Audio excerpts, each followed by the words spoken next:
ఎవరికైనా ఈతి బాధలు పెరిగి బ్యాక్ టు బ్యాక్ వరుస పెట్టి కష్టాలొస్తే సినిమా కష్టాలని ఆట పట్టిస్తాం.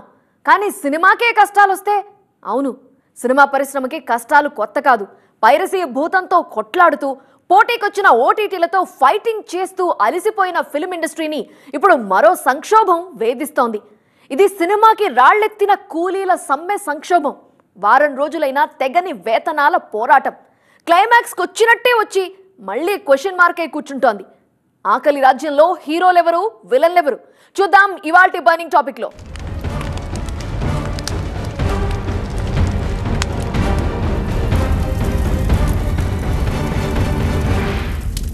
వీళ్ళు వందలు వేల గురించి మాట్లాడుతుంటే వాళ్ళు కోట్లలో నోట్ల కట్టల గురించి ఆలోచిస్తున్నారు.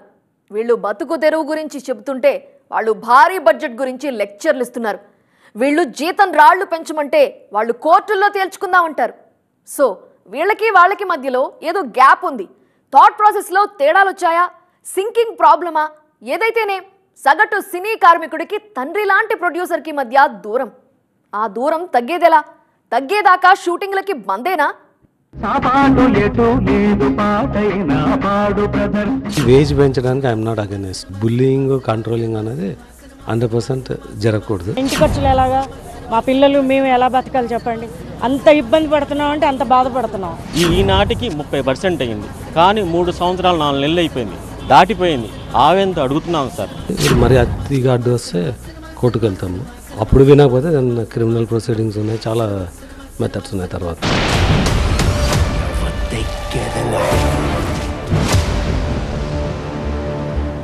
ఇటువంటి నోటీసులు రావడం చాలా బాధాకరం. సంహరించుకుంటే మంచిది, అట్లా కాకపోతే మా కార్యాచరణ వేరే ఉంటుంది.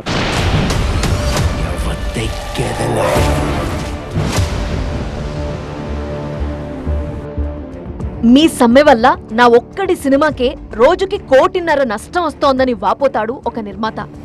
భారీ సెట్టేసుకుని 800 మంది వర్కర్స్ ని తీసుకుని ఆర్టిస్టులకు కాల్ షీట్లు ఇచ్చి వారం రోజులుగా పని ఆగిపోతే ఏ నిర్మాతకు మాత్రం కడుపు మండదు? రాజాసాబ్ ఒక్కడే కాదు, అఖండ 2, పవన్ కళ్యాణ్, ఉస్తాద్ భగత్ సింగ్, చిరు, అనిల్ రావిపూడి కాంబో లాంటి భారీ సైజ్ ప్రాజెక్టులతో పాటు సిద్ధు జొన్నలగడ్డ, కిరణ్ అబ్బవరం లాంటి మీడియం రేంజ్ సినిమాలన్నీ షూటింగులు లేక చతికిల పడ్డవే. రిలీజ్ డేట్లిచ్చి ప్రమోషన్లు మొదలు పెట్టుకున్న వాళ్లే. వారం రోజులు కావస్తున్నా ఎటూ తెమలకపోవటంతో ఇండస్ట్రీ మొత్తానికి ఇప్పటికే దాదాపు 100 కోట్ల దాకా గండిపడినట్లు ఒక లెక్కుంది. ఇంకా సమ్మె కొనసాగితే పీకల్లోతు నష్టాల్లో కూరుకుపోక తప్పదు. అయినా కార్మికులు, నిర్మాతలు ఎవరూ తగ్గటం లేదు. తెగేదాకా లాగటమే వీళ్ల ఉద్దేశమా?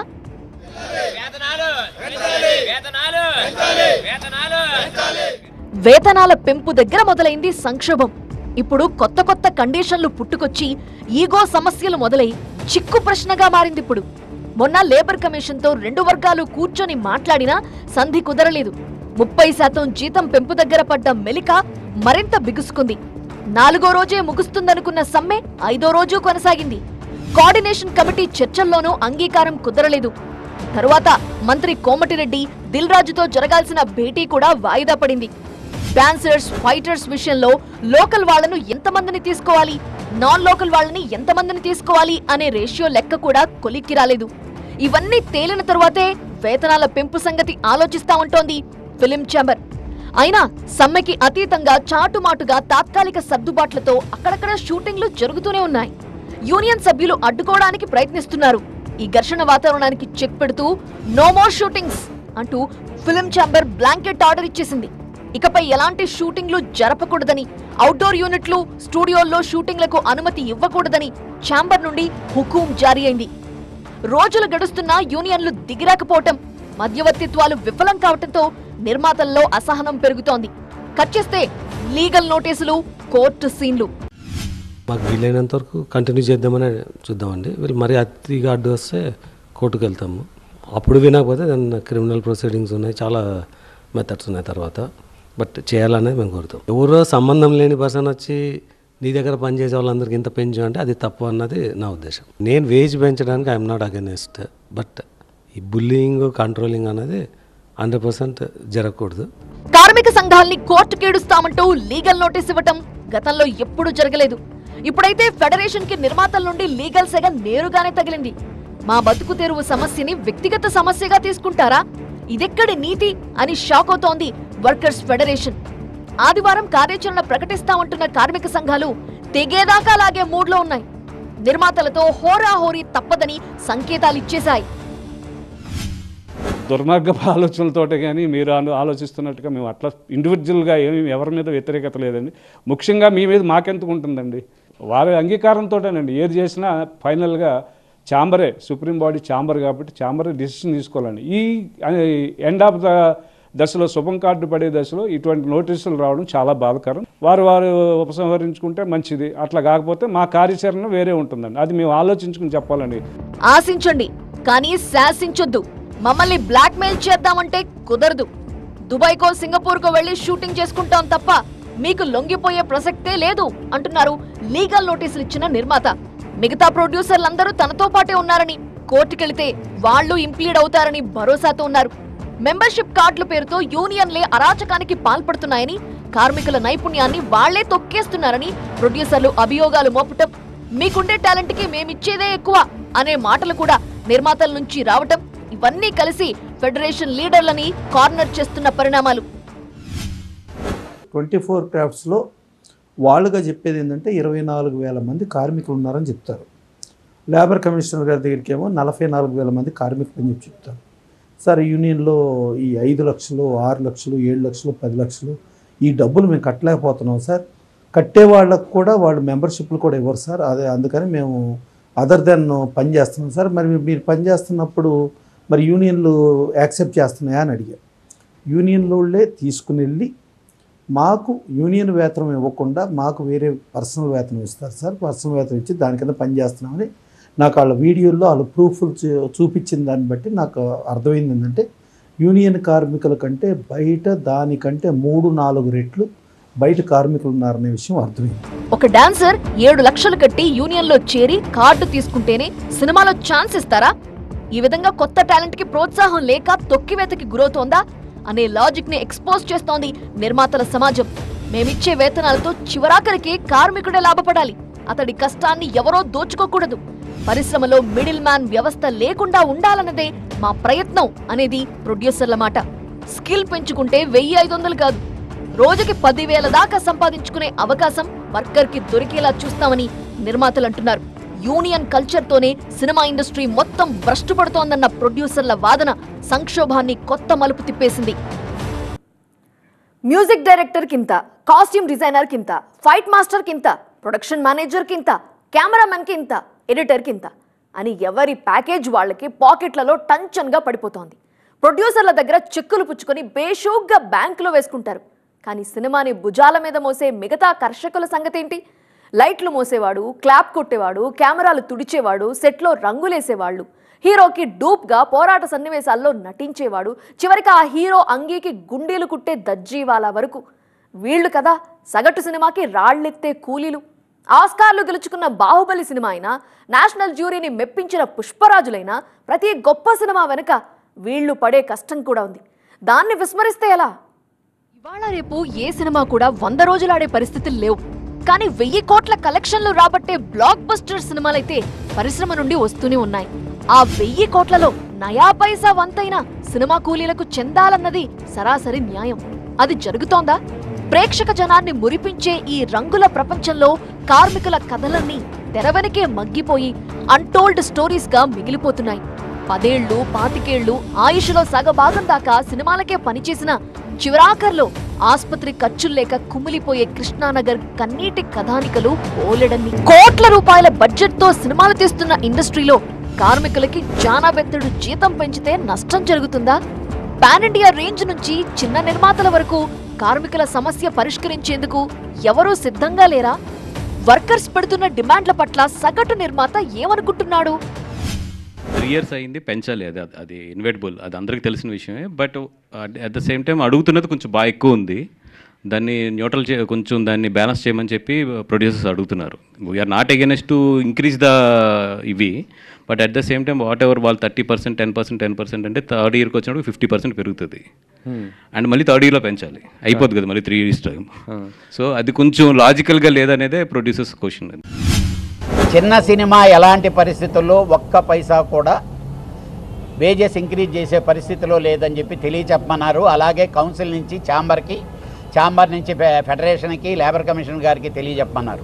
వాళ్ళ పెద్ద సినిమాల వాళ్ళ ఇష్ట ప్రకారం పెంచేసుకొని మా మీద రుద్దకూడదు అనేది మాత్రం ఘంటాపదంగా చెప్తున్నారండి. ఇది ఏకగ్రీవంగా మేము తీసుకున్న తీర్మానం. పరిశ్రమ చాలా క్లిష్ట పరిస్థితుల్లో ఉంది. బడ్జెట్లు భారీగా పెరిగిపోయాయి. సినిమా తీసే సిచ్యువేషన్లే లేవు అనేది ప్రొడ్యూసర్ల కామన్ వాయిస్. సినిమా పరిశ్రమలో ఆర్థిక క్రమశిక్షణ తగ్గిందన్న మాట ఇటీవల కాలంలో తరచూ వింటున్నదే. బడ్జెట్లు అంచనాలు తప్పి తడిసి మోపెడవటం ప్రతి నిర్మాతకు ఎదురవుతున్న చేదు అనుభవం. సినిమా రిలీజ్ అయ్యేసరికి ప్రొడ్యూసర్కి రక్త కన్నీరేగా. ఒక చిన్న సినిమా తీస్తున్నాను, నాకు 12-13 కోట్లు లేకుండా సినిమా తీయలేకపోతున్నాను నేను. అది ఆర్టిఫిషియల్ రెమ్యునేషన్స్ అవ్వచ్చు, అన్నీ ఒకటి కాదు, from the diesel to everything పెరిగిపోయినాయి ఈరోజు. సో అట్లాంటప్పుడు నిజంగా ఈరోజు ప్రొడ్యూసర్కి ఒక చిన్న సినిమా కానీ ఒక మిడ్ రేంజ్ సినిమా తీస్తున్నప్పుడు డబ్బులు మిగలట్లేదు ప్రొడ్యూసర్కి. అదైతే నేను 100% చెప్తాను. Until unless that's extraordinary hit. ఎందుకంటే హిట్ కూడా ఈరోజు జనాలు థియేటర్లోకి రావట్లేదు, బాగానే ఉందని కూడా థియేటర్లోకి రావట్లేదు. అట్లాంటప్పుడు ఒక ఎక్స్ట్రాడినరీ హిట్స్ ఒక ప్రొడ్యూసర్ ఎన్ని సినిమాలు తీస్తాడు లైఫ్లోని. ఈరోజు ఇప్పుడు ఒక లొకేషన్ షూట్ చేయాలి హైదరాబాద్లో, minimum per day house location అంటే 1.5 lakh 2 lakhs లేకుండా లేదు. మరి అదుపు తప్పే బడ్జెట్లను కంట్రోల్ చేసే మార్గాలెక్కడ? నెంబర్ ఆఫ్ వర్కింగ్ డేస్ పెరగటం బడ్జెట్ చెయ్యి దాటిపోవటానికి ప్రధాన కారణం అంటారు. చిన్న సినిమాకైతే రోజువారీ ఖర్చు గరిష్టంగా 10 లక్షలు, పెద్ద సినిమాకి 30 లక్షల దాకా వదులుతుంది. ఒక్కో రోజు షూటింగ్ ఆలస్యం అయ్యే కొద్దీ కోట్లు కరిగిపోతుంటాయి. అందుకే స్క్రిప్ట్ దశ నుంచే ప్రాజెక్టుపై పూర్తి స్థాయి పట్టుంటే పని దినాలు తగ్గే ఛాన్స్ ఉంది. షూటింగ్ చేశాక రషెస్ చూసుకుని దాన్ని ఎడిటింగ్ లో కట్ చేసేసే కంటే పేపర్ మీదే సీన్స్ ని పక్కాగా ఎడిటింగ్ చేసుకోవాలని, ప్రీ ప్రొడక్షన్ వర్క్ ఎంత ఎక్కువ చేసుకుంటే ప్రొడక్షన్ కాస్ట్ అంత తగ్గుతుందని వాళ్ళకి తెలుసు. ఆర్టిస్టుల కాల్ షీట్లు దొరకనప్పుడు, లొకేషన్ల డేట్లు ఖరారు కానప్పుడు కూడా వర్కింగ్ డేస్ పెరుగుతాయి. ఇదైతే అనివార్యం. కానీ అన్ని సందర్భాల్లో అన్ని సినిమాలకు ఇదే అలవాటుగా మారుతోంది.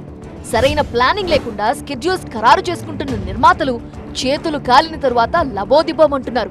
పైసల్ని నీళ్లల్లా తగలేసి తప్పు వాళ్ల దగ్గర పెట్టుకుని కార్మికుల జీతభత్యాల దగ్గర కురచగా ఆలోచించటం, పట్టింపులకు పోవటం తగునా? నా దేశం సినిమా 18 రోజుల్లో సినిమా తీశారు, ట్రెండ్ సెటర్ ఫిల్మ్ అయింది. అలాగే మ్యాక్సిమం 20 రోజుల లోపలే బ్రహ్మం గారి చరిత్ర తీశారు, అదొక ట్రెండ్ సెటర్ ఫిల్మ్ అయింది. సో అలా ఉండేది. ఇవాళ ఏంటంటే నెంబర్ ఆఫ్ డేస్, ఒరిజినల్ చెప్పాలంటే ఆ రోజుల్లో మన నెగిటివ్ నుంచి ల్యాబ్కి వెళ్ళి ప్రాసెస్ చేసి, ప్రాసెస్ నుంచి పాజిటివ్ చేసి, పాజిటివ్ నుంచి చూసుకుంటే కానీ తెలిసేది కాదు. ఇవాళ మనకు లొకేషన్లో మానిటర్ ఉంది, మానిటర్లో షాట్ వచ్చిందా లేదా మనం చూసుకుంటున్నాం. ఈ టెక్నాలజీ పెరిగినప్పుడు ఇంకా సులభతరం అయ్యి ఇంకా ఈజీ అవ్వాల్సింది పోయి, టెక్నాలజీ పెరిగిన తర్వాత నెంబర్ ఆఫ్ డేస్ ఎక్కువ వర్క్ చేస్తున్నాము. కోటి కంటే తక్కువ బడ్జెట్తో తీసిన 10 కోట్లు కొల్లగొట్టిన సినిమాలు ఉన్నాయి. 100 కోట్లు కుమ్మరించిన భారీ సినిమాలు ఒక్కబోర్లా పడ్డ సందర్భాలు ఉన్నాయి. బడ్జెట్ అనేది సినిమా జయాపజయాల్లో కీలకం కాదని తెలిసిన భారీతనం వైపే మొగ్గు చూపుతోంది ఇండస్ట్రీ. హీరోయిన్లు రెమ్యూనరేషన్ల విషయంలో రాజీ పడకపోవటం కూడా సినిమా బడ్జెట్లను ప్రభావితం చేస్తోంది. ఇటీవల ఒక సినిమా టోటల్ బడ్జెట్లో హీరో కాల్ షీట్లకే 60% కేటాయించినట్లు ఒక నిర్మాత చెప్పుకొచ్చారు. అసలు నటీనటులే లేకుండా చేసిన నరసింహావతార్ సినిమా వసూళ్ల వేట కొనసాగిస్తోంది. ఇన్ని సజీవ సాక్ష్యాలున్నా ప్రొడ్యూసర్లు బడ్జెట్ ని పెంచుకుంటూనే పోతున్నారా? మబ్బుల్లో నీళ్లు చూసి ముంత ఒలకబోసుకుంటున్నారా? పెట్టాల్సిన చోట ఖర్చు పెట్టకుండా చేతులు కాల్చుకుంటున్నారా? ఇప్పుడు హీరోల్ని గుప్పిట్లో పెట్టుకుని ఆధిపత్యం చూపిస్తున్నారన్న అపవాదును మూటగట్టుకుంటున్నారా?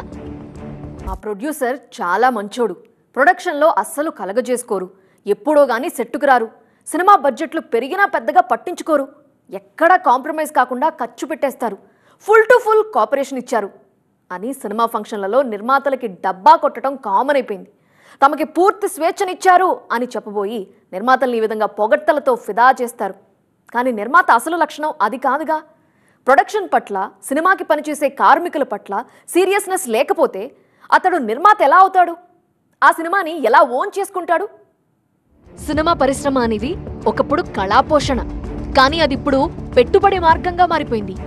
రాజకీయాల్లోనూ రియల్ ఎస్టేట్లోనూ సంపాదించుకొచ్చిన పైసల్ని సినిమాల్లో పెట్టి నిర్మాతలు పెంచుకోవడమే లక్ష్యంగా పనిచేసే టైంపాస్ ప్రొడ్యూసర్లు, స్లీపింగ్ ప్రొడ్యూసర్లదే ఇప్పుడు నడుస్తున్న హవా. ఒకప్పుడైతే సినిమా నిర్మాణాన్ని ఒక యజ్ఞంగా భావించేవాళ్ళు నిర్మాతలు. తీసేది చిన్న సినిమా అయినా పెద్ద సినిమా అయినా పెట్టే ప్రతి రూపాయి మీద పట్టుండేది. పద్ధతిగా ఖర్చు పెట్టి బడ్జెట్లు చెయ్యి దాటకుండా జాగ్రత్త పడేవాళ్లు. 13 భాషల్లో 100కు పైగా సినిమాలు తీసిన దగ్గుబాటి రామానాయుడు గిన్నిస్ బుక్ లో చోటు సంపాదించుకున్నారు. సినిమా ప్రొడ్యూసర్లకే రోల్ మోడల్ అనిపించుకున్నారు.